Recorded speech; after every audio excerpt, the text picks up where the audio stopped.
Friends, welcome to my YouTube channel. आज का हमारा टॉपिक है राइबोसोम। राइबोसोम को हमने सेल इंट्रोडक्शन में भी देखा था।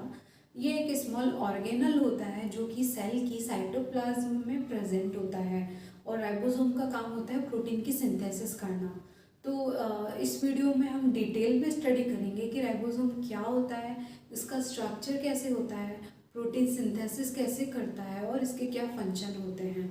तो सबसे पहले हम देखते हैं जो राइबोसोम है उसे सबसे पहले क्लोडे ने 1943 में डिस्कवर किया था और इसी राइबोसोम का नाम साइंटिस्ट पैलेट ने 1955 में दिया था। नाउ जो राइबोसोम है उसे फैक्ट्री ऑफ प्रोटीन्स या फिर प्रोटीन फैक्ट्री भी कहते हैं क्योंकि इसके अंदर प्रोटीन का सिंथेसिस होता है। हम ये मैकेनिज्म आगे डिटेल में स्टडी करेंगे। नाउ इसे इंजन ऑफ द सेल भी कहते हैं। राइबोसोम को इंजन ऑफ द सेल भी कहते हैं क्योंकि कोई भी लिविंग सेल होती है उसके अंदर जो प्राइमरी प्रोसेस होता है वो प्रोटीन सिंथेसिस होता है। सबसे पहले प्रोटीन की ही सिंथेसिस होती है और प्रोटीन सिंथेसिस जो होता है वो राइबोसोम में होता है। तो ये इसलिए ज़रूरी है क्योंकि ये सेल की फंक्शनिंग करता है। तो सेल की फंक्शनिंग के लिए प्रोटीन सिंथेसिस ज़रूरी होता है, इसलिए इसे इंजन ऑफ द सेल भी कहते हैं। Now the ribosomes are the organelles without limiting membrane. हमने सेल के अंदर और भी ऑर्गेनल्स देखे थे जैसे माइटोकॉन्ड्रिया, एंडोप्लाज्मिक रेटिकुलम और या फिर न्यूक्लियस। तो उनकी खुद की अपनी एक आउटर कवरिंग होती है, तो उसकी खुद की अपनी एक मेम्ब्रेन होती है। सेल मेम्ब्रेन के अलावा भी तो जो राइबोसोम्स है उसकी खुद की आउटर कवरिंग नहीं होती है, ये एक मेम्ब्रेन लेस ऑर्गेनल होता है। नाउ कंपोजिशन देखते हैं हम कि राइबोसोम कैसे बना होता है। तो ribosomes are composed of proteins 35% and ribosomal RNA 65%। Ribosomal RNA या आरआरएनए 65%। तो प्रोटीन और आरआरएनए के कंपोजिशन से ही राइबोसोम बनता है और प्रोटीन और राइबोसोमल आरएनए एक कॉम्प्लेक्स बनाते हैं मिलके। तो उस कॉम्प्लेक्स को राइबो न्यूक्लियोप्रोटीन कॉम्प्लेक्स कहते हैं और इनके कॉम्प्लेक्स से ही राइबोसोम का स्ट्रक्चर बनता है। नाउ कंपोनेंट्स देखते हैं हम। जो कंपोनेंट्स है वो हम यहाँ पे ह्यूमन सेल के बारे में बात करें तो ह्यूमन सेल में जो राइबोसोम होता है या यूकैरियोटिक सेल्स होती है, तो यूकैरियोटिक सेल्स के अंदर जो राइबोसोम होता है वो 80S राइबोसोम प्रेजेंट होता है। तो 80S राइबोसोम यूकैरियोटिक सेल्स में प्रेजेंट होता है, इसलिए मैंने यहाँ पे 80S राइबोसोम मेंशन किया है। एक और राइबोसोम होता है वो होता है 70S राइबोसोम। तो जो 70S राइबोसोम होता है वो प्रोकैरियोटिक सेल्स में प्रेजेंट होता है। नाउ 80S राइबोसोम, तो यहाँ पे जो ये S है वो एक स्वीटबर्ग यूनिट है जो कि राइबोसोम की साइज को डिनोट करता है। तो 80S राइबोसोम प्रेजेंट होता है हमारी सेल में। और ये कैसे होता है, ये दो सब यूनिट होती है इसकी। एक होती है लार्ज सब यूनिट जो कि 60S की होती है और एक होती है स्मॉल सब यूनिट जो कि 40S की होती है। तो लार्ज सब यूनिट और स्मॉल सब यूनिट देखते हैं हम, तो ये जब इनका टोटल देखते हैं तो 100S होता है, 60 और 40S। बट क्या होता है, जो लार्ज सब यूनिट होती है 60S की और स्मॉल सब यूनिट होती है 40S की, तो ये दोनों एक दूसरे से मर्ज हो जाते हैं, इस वजह से इनका साइज कम हो जाता है, तो ये 80S की रह जाती है। तो सिमिलर जो प्रोकैरियोटिक सेल्स है उसके अंदर 70S राइबोसोम प्रेजेंट होता है। बट जब हम उसको देखें तो उसमें जो लार्जर सब यूनिट होती है वो 50S की होती है और स्मॉलर सब यूनिट होती है वो 30S की होती है। जब उसका टोटल करते हैं तो 80S राइबोसोम होता है। बट उसके लार्ज सब यूनिट और स्मॉल सब यूनिट सिमिलरली इसकी तरह मर्ज हो जाते हैं और उसका साइज कम हो जाता है, तो 70S की हो जाती है और इसमें 80S राइबोसोम होता है। तो हम देखते हैं कि जो ये डोम शेप दिख रहा है स्ट्रक्चर वो लार्ज सब यूनिट है और ये जो ये स्ट्रक्चर दिख रहा है वो स्मॉल सब यूनिट है। तो ये 60S साइज का होता है और ये 40S साइज का होता है। बट जब ये मर्ज हो जाते हैं ये 80S 80s राइबोसोम होता है, मतलब ये इस साइज का होता है। नाउ टाइप्स देखते हैं हम। तो फर्स्ट टाइप है ribosomes that are attached to rough endoplasmic reticulum. हमने जब एंडोप्लाज्मिक रेटिकुलम पढ़ा था तो हमने देखा कि जो रफ एंडोप्लाज्मिक रेटिकुलम है उसमें जो ग्रेन्यूल लाइक जो स्ट्रक्चर होते हैं वो राइबोसोम्स होते हैं, जो कि रफ एंडोप्लाज्मिक रेटिकुलम पे अटैच होते हैं ना। हम देखते हैं यहाँ पे जैसे एक सेल है और सेल के अंदर एक न्यूक्लियस है, न्यूक्लियस पे यहाँ पे एंडोप्लाज्मिक रेटिकुलम है। तो जो एंडोप्लाज्मिक रेटिकुलम है वहाँ पे ये ग्रेन्यूल लाइक जो स्ट्रक्चर है यहाँ पे रफ एंडोप्लाज्मिक रेटिकुलम पे ये राइबोसोम्स हैं। तो ये जो ग्रेन्यूल लाइक स्ट्रक्चर है वो राइबोसोम है। तो ये फर्स्ट टाइप है। और second type is free ribosomes that are distributed in the cytoplasm. कुछ राइबोसोम्स होते हैं जो कि फ्री होते हैं, किसी एंडोप्लाज्मिक रेटिकुलम से अटैच नहीं होते, यहाँ पे साइटोप्लाज्म में ये प्रेजेंट होते हैं। हम इसको आगे डिटेल में पढ़ेंगे कि ये कहाँ, ये कैसे यहाँ पे साइटोप्लाज्म में आता है और ये कुछ कैसे यहाँ पे अटैच हो जाते हैं एंडोप्लाज्मिक रेटिकुलम से, और ये कैसे प्रोटीन का सिंथेसिस करते हैं, हम इसको आगे डिटेल में स्टडी करेंगे। पहले हम एक बार यहाँ पे स्ट्रक्चर देख लेते हैं राइबोसोम का। ये एक लार्ज सब यूनिट है डोम शेप, और यहाँ पे एक स्मॉल सब यूनिट है। तो हम देखते हैं कि जो स्मॉल सब यूनिट है वहाँ पे mRNA आके अटैच हो जाता है। तो ये एक mRNA है जो कि स्मॉल सब यूनिट पे आके अटैच हो गया, और जो mRNA है उसके पास में एक इंफॉर्मेशन होती है, तो ये इंफॉर्मेशन कैरी करके रखता है। और हम देखते हैं कि जो लार्ज सब यूनिट है वहाँ पे कुछ tRNA आते हैं। तो जो ट्रांसफर RNA है वो एमिनो एसिड को पकड़ के लेके आते हैं यहाँ पे। तो ये एमिनो एसिड है और ये ट्रांसफर RNA है, तो यहाँ पे एमिनो एसिड यहाँ पे अटैच्ड है और ये लेके आते हैं पकड़ के। ट्रांसफर RNA एमिनो एसिड को लेके आ रहे हैं और यहाँ पे एमिनो एसिड की चेन बन रही है। तो हम देखते हैं जो एमिनो एसिड की चेन होती है, एमिनो एसिड की चेन से ही प्रोटीन मॉलिक्यूल बनता है। तो इसी तरह से यहाँ पे अमीनो एसिड की चेन बनती जा रही है, प्रोटीन बनता जा रहा है। तो यहाँ पे ये प्रोसेसिंग हो रही है। हम आगे इसको डिटेल में स्टडी करेंगे। और हम देखते हैं यहाँ पे ये अमीनो एसिड को अटैच्ड है, यहाँ पे ये पकड़ के लेके आ रहा है और यहाँ पे चेन बन रही है, और यहाँ पे एक और tRNA है जो कि यहाँ पे इसके ऊपर यहाँ अमीनो एसिड अटैच नहीं है, मतलब ये फ्री हो गया है, यहाँ से बाहर निकल रहा है।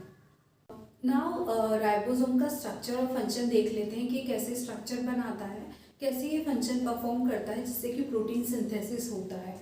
तो मैंने राइबोसोम को समझाने के लिए यहाँ पे सेल का डायग्राम ड्रॉ किया है। तो हम जानते हैं सेल के अंदर न्यूक्लियस प्रेजेंट होता है और न्यूक्लियस में डीएनए प्रेजेंट होता है। तो जो डीएनए होता है उसी से कन्वर्ट होके आरएनए बनता है।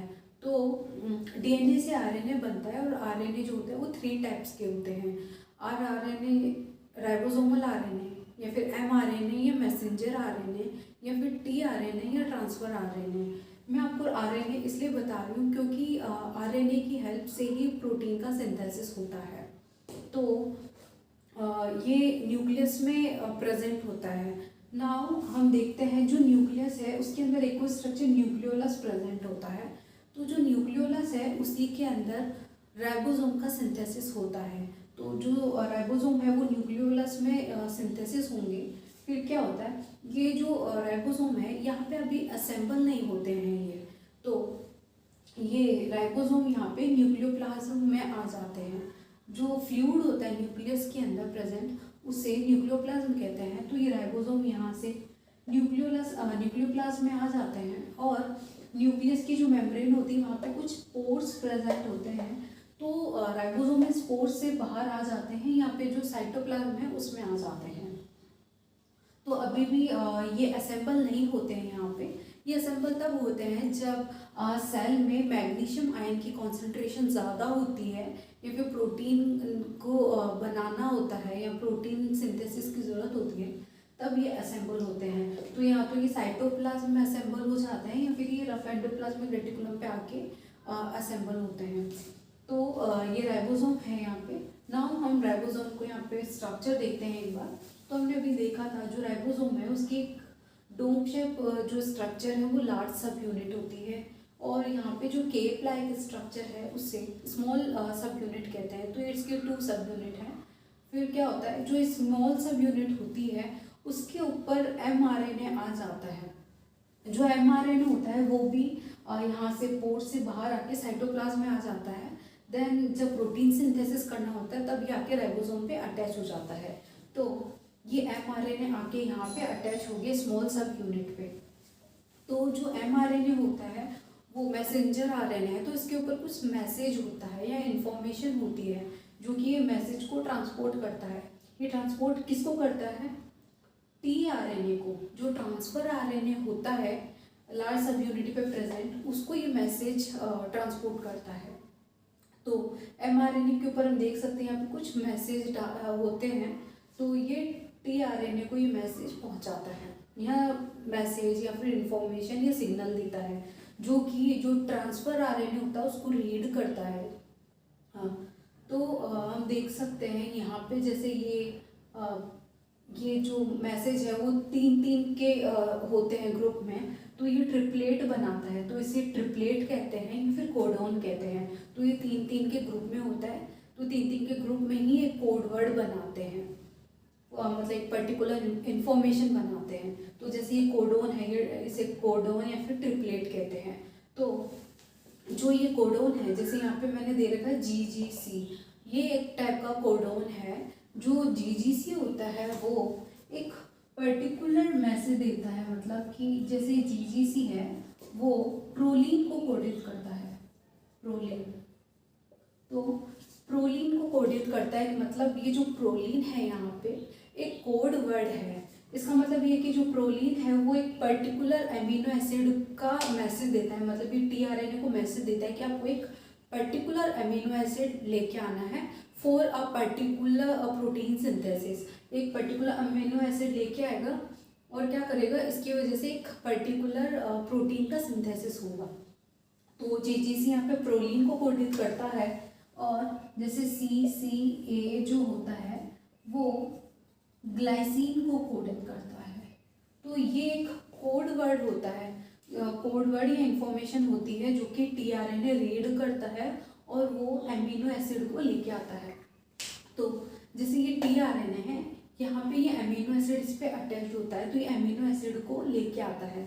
तब क्या होता है, tRNA आके mRNA पे आके अटैच हो जाता है, तो ये रीड कर लेता है। देन रीड करने के बाद ये अगला अमीनो एसिड लेके आता है, तो यहाँ से रीड कर लेते हैं, यहाँ पे अटैच हो जाता है और यहाँ पे चेन बनाता है। तो अमीनो एसिड की चेन से ही प्रोटीन मॉलिक्यूल बनता है।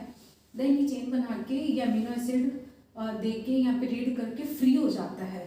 तो ये जो पूरी चेन होती है वो जो नया आ रहा था उसके ऊपर चली जाती है। तो ये अपना अमीनो एसिड नई वाली tRNA को दे के ये बाहर हो जाता है। तो जैसे एक अमीनो एसिड लेके आया, एक यहाँ पे अटैच हो गया, देन ये बाहर हो गया, और ये जो पूरी चेन है वो नया वाला जो बनेगा tRNA जो आएगा उस पर आके अटैच हो जाती है। तो जो ये अमीनो एसिड होती है वो कैसे अटैच होती है, हम जानते हैं कि जो ये राइबोसोम है वो एक कॉम्प्लेक्स होता है, ये प्रोटीन से और rRNA से मिलके बना होता है, ये कॉम्प्लेक्स होता है। तो जो rRNA होती है वो अमीनो एसिड को जोड़ने का काम करती है, तो ये rRNA की वजह से अटैच होती है।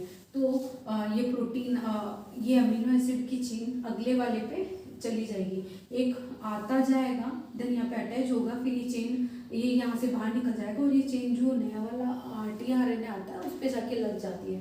तो इसी तरह से ये साइकिल चलती है कि एक आता है, एक लगता है और एक बाहर चला जाता है। नाउ लास्ट में जब प्रोटीन सिंथेसिस हो जाता है तब क्या होता है, लास्ट में एक कोडोन आता है, जैसे कि ये पे लास्ट में ये UAA एक कोडोन है जिसे कि स्टॉप कोडोन कहते हैं। स्टॉप कोडोन या फिर टर्मिनेटिंग कोडोन, टर्मिनेशन कोडोन या फिर नॉनसेंस कोडोन इसे कहते हैं। तो जैसे UAA स्टॉप कोडोन है, तो जब ये यहाँ पे ये साइकिल यहाँ पे ऊपर चलती जाएगी, ये आगे बढ़ता जाएगा, फिर लास्ट में ये जैसे ये UAA यहाँ पे आ जाएगा, फिर tRNA इसको रीड कर लेता है कि आपको सिंथेसिस को स्टॉप करना है, जो प्रोसेस हो रहा है उसको स्टॉप करना है। तो स्टॉप करने के बाद ये इसको रीड कर लेता है, देन यहाँ पे रीड कर लेगा। तो रीड करने के बाद ये ट्रांसपोर्ट आरएनए बाहर हो जाता है, ये चेन यहाँ से अलग हो जाती है और ये भी अलग हो जाता है। तो जो ये स्टॉप कोडन है वो जैसे यहाँ पे UAA दिखा रखा है मैंने, तो और भी होते हैं UAG या फिर UGA, ये भी एक तरह के स्टॉप कोडन है। इसे भी स्टॉप कोडन या टर्मिनेशन कोडन या नॉनसेंस कोडन कहते हैं।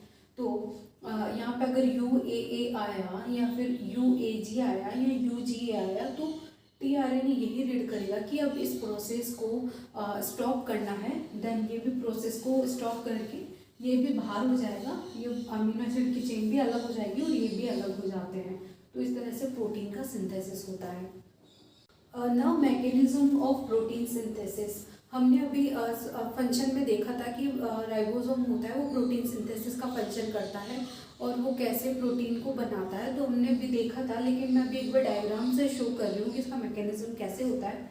तो जो mRNA होता है वो न्यूक्लियस से आता है और जो लार्ज सब यूनिट और जो स्मॉल सब यूनिट होती है राइबोसोम की वो असेंबल नहीं होती है पहले, बट क्या होता है जब मैग्नीशियम आयन कॉन्सेंट्रेशन ज़्यादा होता है सेल के अंदर या फिर जब प्रोटीन सिंथेसिस की मतलब ज़रूरत होती है प्रोटीन की, तब क्या होता है ये असेंबल हो जाते हैं और लार्ज सब यूनिट के अंदर यहाँ पे tRNA प्रेजेंट होता है और एमिनो एसिड बाहर की साइड प्रेजेंट होता है। तो क्या होता है हमने भी देखा जब मैग्नीशियम आयन कॉन्सेंट्रेशन ज़्यादा होगी तब ये असेंबल हो जाते हैं। तो इस तरह से स्ट्रक्चर होता है। देन उसके बाद क्या होता है उससे जो स्मॉल सब यूनिट होता है उसके ऊपर mRNA आके अटैच हो जाता है और mRNA के ऊपर कुछ कोडोन प्रेजेंट होते हैं, कुछ ट्रिपलेट प्रेजेंट होते हैं जो कि एक कोड देते हैं या एक इन्फॉर्मेशन देते हैं किसको, tRNA को एक इन्फॉर्मेशन देते हैं कि आपको एक एमिनो एसिड लेके आना है। तो एक कोड एक एमिनो एसिड लेके आता है तो वो कोडित करता है, मतलब जो tRNA है वो एक एमिनो एसिड को लेके आता है। तो ये एक अमीनो एसिड को लेके आएगा, लेके आने के बाद क्या होता है ये यहाँ पे अटैच हो जाता है। देन ये फिर से कोड रीड कर लेता है, देन ये नया अमीनो एसिड लेके आता है। तो ये अमीनो एसिड लेके आएगा, यहाँ पे अटैच होगा और ये बाहर जब इसका काम पूरा हो जाएगा कि फिर ये चेन बनाने के बाद बाहर हो जाता है। तो जो ये चेन होती है वो नया जो tRNA आ रहा होता है उस पर चला जाता है इस तरह से। तो मैंने ये शो किया है कि जो ये tRNA है तो इसकी जो पूरी चेन है वो जो नया tRNA आता है नया अमीनो एसिड लेके उसके ऊपर अटैच हो जाती है और जो पहले जो अटैच था और वो अपना अमीनो एसिड लेके बाहर चला जाता है। और फिर लास्ट में क्या होता है ये स्टॉप कोडन आ जाता है, जो अभी हमने डिस्कस किया था कि स्टॉप कोडन आ जाता है। तो 3 स्टॉप कोडन होते हैं यहाँ पे। तो ये स्टॉप कोडन आने के बाद ये प्रोसेस पूरी बंद हो जाती है। तो जैसे यहाँ पे स्टॉप कोडन आ गया, ये यहाँ से पूरा प्रोसेस ख़त्म होने लगी, तो ये इसकी जो चेन है तो पूरी चेन इस एमिनो एसिड पे आके अटैच हो जाती है। ये mRNA यहाँ पे ख़त्म हो जाता है और ये बाहर निकल जाते हैं। तो लास्ट में क्या होता है जब स्टॉप कोडन आ जाता है उसके बाद ये सब अलग हो जाते हैं कि अब वो इसके पास mRNA के पास ये मैसेज होता है कि अब इस प्रोसेस को स्टॉप करना है, प्रोटीन सिंथेसिस नहीं करनी है। तो tRNA उसको रीड कर लेता है, ये चेन अपनी लास्ट वाले tRNA को देख के फिर क्या होता है ये अलग हो जाते हैं।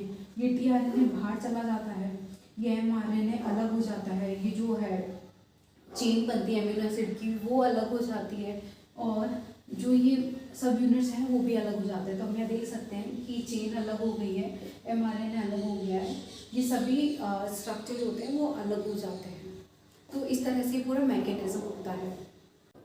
नाउ फंक्शंस ऑफ राइबोसोम, हम जानते हैं कि राइबोसोम का फंक्शन होता है प्रोटीन सिंथेसिस करना, पर जो राइबोसोम होते हैं वो 2 टाइप्स के होते हैं। पहला टाइप जो होता है वो रफ एंडोप्लाज्मिक रेटिकुलम पे अटैच्ड होता है और जो दूसरा टाइप है वो है फ्री राइबोसोम जो कि साइटोप्लाज्म में डिस्ट्रीब्यूटेड होते हैं।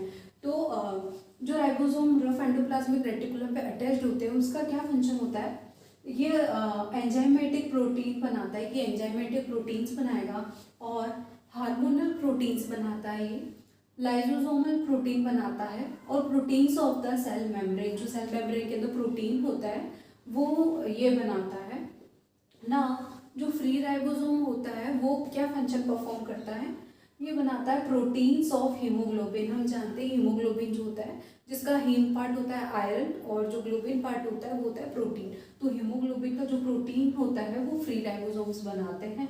और प्रोटीन्स ऑफ पेरोक्सिसोम, पेरोक्सिसोम एक ऑर्गेनल है सेल के अंदर, जिस तरह जैसे लाइसोसोम होता है उसी तरह पेरोक्सिसोम भी एक ऑर्गेनल होता है।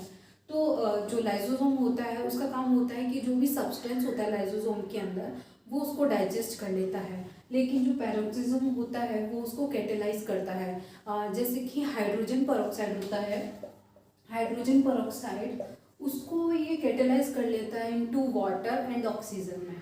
तो उस जो पेरोक्सिसम है उसका ये प्रोटीन बनाता है। नाउ जो माइटोकॉन्ड्रिया है उसका भी ये प्रोटीन बनाता है, तो प्रोटीन्स ऑफ माइटोकॉन्ड्रिया। तो इस तरह से इनके ये फंक्शन होते हैं। अगर ये वीडियो आपको समझ आया तो please like, subscribe and share, and thank you for watching.